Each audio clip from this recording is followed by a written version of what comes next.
Hurricane Andrew. Yeah, I remember that storm pretty well. I was a facilities coordinator for a national home warranty company in Hollywood, Florida.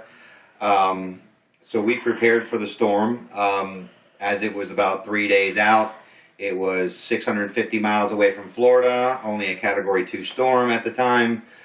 So Friday afternoon, we got ready to shut down for our operations for the weekend. Shut down most of the critical systems in preparation for the storm coming, which was supposed to land anywhere between Sunday and Monday morning. I lived across the street from my office building in an apartment.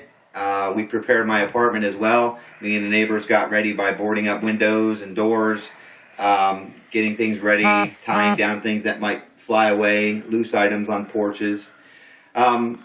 Sunday night came. Hurricane Andrew was here. It was about 50 miles off the shore, threatening with Category 4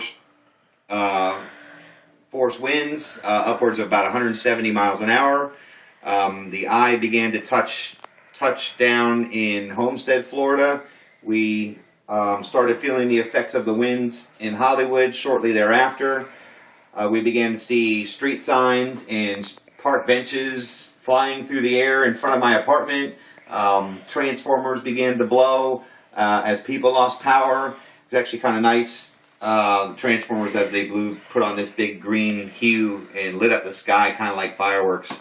As the night went on, the storm raged.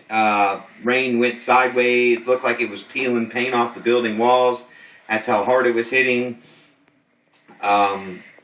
Morning came. Monday morning came. Storm had come through. My brother and I got out in my car and drove around to survey the damage.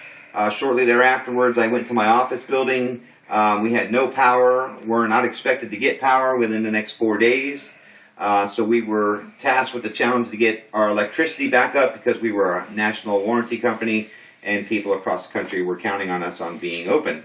So we kicked out the windows in our third-story building, dragged generators all the way up to the roof, ran electrical wires in, pumped electricity into the building, got our operations back up and running.